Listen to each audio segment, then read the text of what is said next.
Grand Prix Michalovce opäť potvrdilo, že patrí medzi najväčšie judistické podujatia na Slovensku. Na turnaji sa tento rok predstavilo vyše 600 pretekárov z 11 krajín a 64 klubov.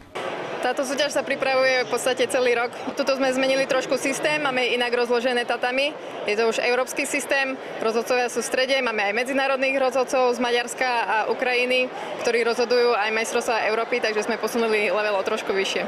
Slávnostného otvorenia sa zúčastnili aj michalovskí rodáci, ktorí aktuálne pôsobia na významných pozíciách v rezorte školstva a športu. Judo ma naučilo nespoliehať sa na druhých, ale spoliehať sa sám na seba. Takisto mi judo donieslo veľa priateľstiev do života, svoju húževnatosť a vlastne aj bol som poučený, lebo celkom dobré výsledky som mal a som si myslel, že sa mi už nič nemôže stať. A prekvapivo som prehral s nejakým superom, ktorého som podcenil. A túto prehru som si zapamätal na celý život. Na všetko sa treba poctivo pripraviť a aj tá prehra vás môže posunúť ďalej, tak ako v mojom prípade, že už nepocitujem nič. Judo naozaj mi dalo veľmi veľa, vybudovala charakter, našiel som si tam manželku, deti mi robia judo a celú komunitu, ktorú poznám, si myslím, že aspoň tá, čo blízko kolo mňa bola v jude, že to sú jedni úžasní ľudia a svojím spôsobom mne podobní. Ja som začal s judom ako 4-ročný, čiže od 93. roku som sa zúčastňoval tréningov a následne aj súťaží a veľká cena juda v Michalovciach je pre mňa takým pamätným turnajom, súťažou, kde som stále rád prišiel. Často som to aj vyhrával, čiže mám k tomu veľmi dobré spomienky. Vážim si to, že som bol aj medailista na majstrovstvách Slovenska a hlavne, že nás brávali vtedajší tréneri Vilo Kohúb, Gabo Čopak nás brali aj na medzinárodné súťaže, že sme sa zúčastňovali turnajov v Belgicku, Nemecku, Poľsku a tak ďalej, kde sme vedeli tiež získať medaily, čiže tá medzinárodná skúsenosť a taktiež medaily zo slovenských šampionátov. Teraz, ako to je nastavené tu na Michalovciach, kde sa to robí na tomto zimnom štadióne na 8 tatami, myslím si, že je to jedna z najväčších súťaží alebo aj najlepších súťaží na Slovensku, čo sa týka mládeže.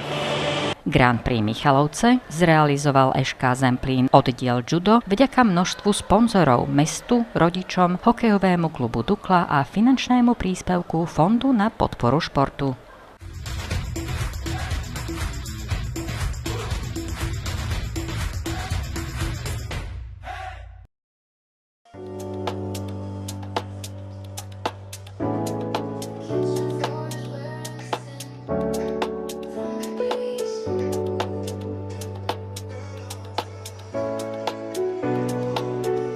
Michalovce sa počas 4. májovej soboty stali centrom slovenskej kulturistiky. Konali sa tu majstrovstvá Slovenska v naturálnej kulturistike a fitness. Máme veľmi peknú účasť pretekárov, máme 94 pretekárov, ktorí štartujú v rôznych kategóriách, aj mužských, aj ženských kategóriách. Máme dorastencov, dorastenkyne od 15 rokov, juniorov do 23 rokov, mužov, ženy aj seniorov. Je to veľmi pekné podujatie v rôznych kategóriách. Je to nominačná súťaž zároveň na majstrovstvá sveta, ktoré sa budú konať v Budapešti v júni tohto roka.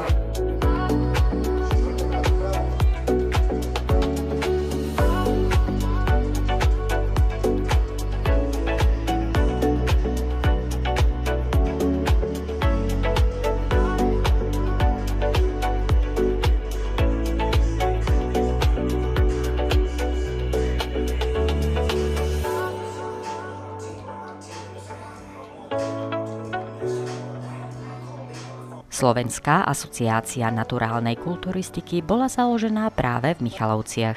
Tým, že to je 20. ročník tejto súťaže, Slovenská asociácia naturálnej kulturistiky vznikla tuto v Michalovciach. Čiže je to pre nás veľká česť, že stále môžeme reprezentovať mesto, stále sa tu môžu konať súťaže a ďakujeme všetkým za podporu.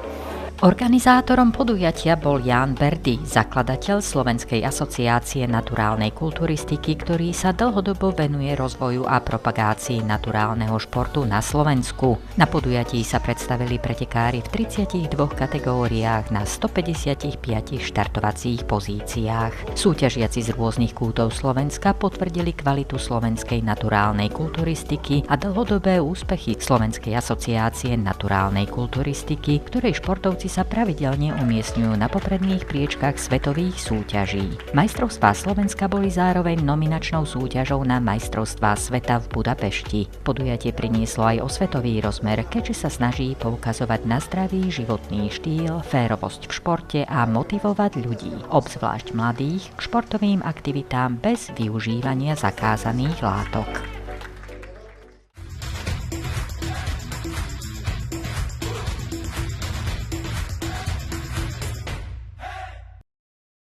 Majstrovstvá Slovenska v tlaku na lavičke telesne postihnutých športovcov sa konali s medzinárodnou účasťou Maďarov a Poliakov v Michalovciach. Súťažili 40 športovcov v kategóriách muži, ženy a legendy nad 60 rokov. Všetci tu majú určenú handicap jednu kategóriu a tí súťažia. Kto sa zúčastní na medzinárodných majstrovstvách Slovenska, tak my Slováci, to je ako vstupenka na majstrovstvá príklad Európy do Egeru alebo na majstrovstvá sveta do Bahrajmu. Ale je tam určitý výkon, limit, ktorý musia dodržať. Na súťaži sme zastihli aj zakladateľa prvého oddielu kulturistiky v Michalovciach. Aké ste mali také najväčšie športové úspechy?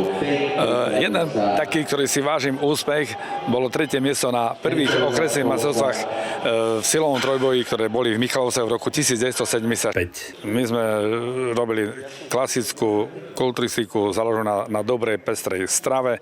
Sem tam nejaký vitamín, alebo sa dali B-komplexy, ale mali sme výkony, mali sme veľmi dobré výsledky. Mali sme tu majstrov Slovenska v tých rokoch 80. Tu my sme boli veľmi silný oddiel. A ukazuje sa, že aj súčasný klub SK Zemplín Michalovce má celoslovenský aj medzinárodne uznávaných športovcov. Jedným z nich je aj Roman Macko, ktorý pravidelne štartuje na európskych pohároch a majstrovstvách sveta. Pred takouto súťažou je nejaká špeciálna príprava? Treba sa pripravovať či už fyzicky na mentálnej úrovni, ale aj na tej tréningovej jednotke. Čo sa týka toho, tamto vychádza 3-4 krát do týždňa a strieda sa to. Rozdeľuje sa to silový typ tréningu, volum tréning a potom na výbušnosť, aby sa dosiahla čo najlepší úspech. Čo sa týka stravovania, ako je to nastavené? Má to byť vyvážené. Čo sa týka, má tam byť z každého rožku trošku. Netreba ísť do nejakých extrémov, až nejak extrémne veľa tých bielkovín alebo tých sacharidov. Treba nájsť, tu by som povedal, takú harmóniu. Roman Macko vo váhovej kategórii do 80 kg zvíťazil s výkonom 147 kg. V celkovom hodnotení obsadil 5. miesto. Ďalší reprezentanti SK Zemplín Michalovce silový trojboj Tomáš Kohút zvíťazil vo váhe do 97 kg s výkonom 140 kg a Eva Ešmírová vo váhovej kategórii do 67 kg obsadila 3. miesto s výkonom 65 kg.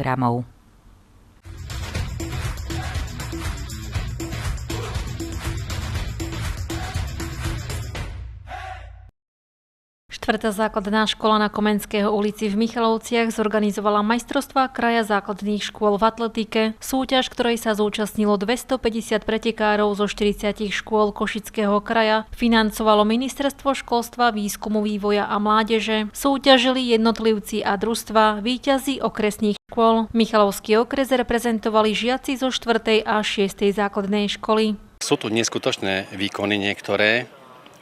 Chlapec z Košíc zabehol napríklad 60 za 7,36, čo je vynikajúci výkon. Hodil chlapec Vortex 68 metrov, čo je takisto vynikajúci výkon. Podľa mňa potom na majstrovstvá Slovenska majú šancu aj vyhrať. Žiaci súťažili v atletických disciplínach v behu na 60 metrov a 300 metrov, v hode Vortexom a vo vrhu guľov a v skoku do diaľky. Behala som 60 a behala som veľmi dobre. Mňa tieto súťaže veľmi bavia, takže som spokojná. Chcela by som niečo v tom športe dosiahnuť. Bežím 300 metrov, šprint, teraz ideme behať. Mám silné superky tým, že som mladšia, takže posnažím sa, robím preto čo najviac. Súťažím 60 metrov a skok do diaľky a štafeta. Do skok do diaľky mám 5-11 metrov. Na okresnom kole som skončil 4., 7 cm od 3. A najviac ma asi tak baví ten skok do diaľky. Robím ešte pritom aj hasičský šport a tam ma viac si tak naplňa. Takže to je len taký koníček. Skok do výšky, do diaľky a štafetu. Mám za sebou výšku už. Skočil som iba 135 cm. Nie som to až tak veľmi spokojný, mohlo to byť lepšie. V súťaži 10-členných družstiev zvíťazili žiaci usporiadateľskej 4. základnej školy na Komenského ulici. V skoku do diaľky zvíťazil Nikolás Palka-Jusko, ktorý skončil aj na druhom mieste v behu na 60 metrov. Vo vrhu guľov obsadil Damian Chrenko 2. miesto. Milo Bažant získal 3. miesto v behu na 300 metrov a v štafete 1. miesto. Nelka Sikoraj získala 1. miesto v skoku do výšky. V súťaži žiačok 1. miesto obsadilo družstvo zo 6. základnej školy na Okružnej ulici, ktoré spolu s družstvom žiakov 4. základnej školy a Nelkou Sikoraj postúpili na majstrovstvá Slovenska. Tie budú 9. júna v Košiciach.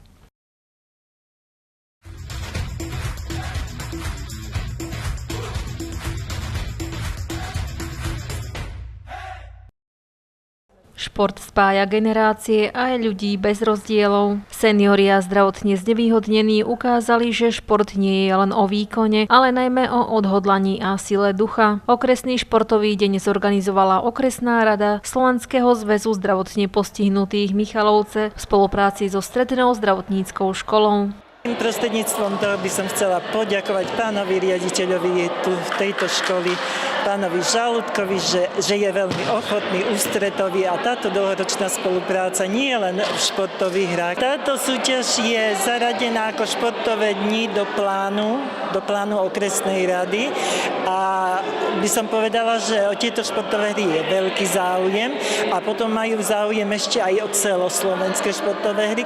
Súťažilo sa v kope do bránky, v hode do koša, v hode do basketbalového koša, v kolkoch a šípkach. Sympatizujeme s priateľmi, je tu Denné centrum 4, je tu Venuša, Ilko klub, náš zväz ako základné organizácie Slovenského zväzu zdravotne postihnutých.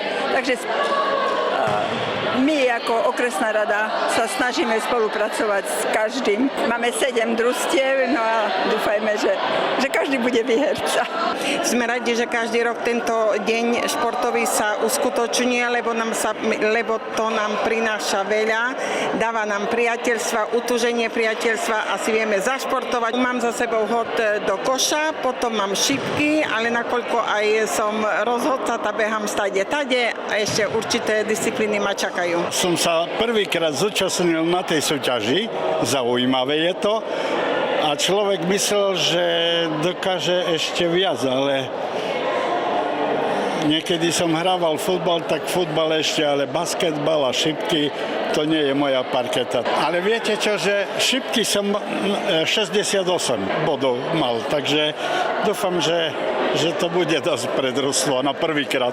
Najlepší súťažiaci a družstva boli odmenené medailami a vecnými cenami, ktoré do súťaže venovala Siráreň Bell.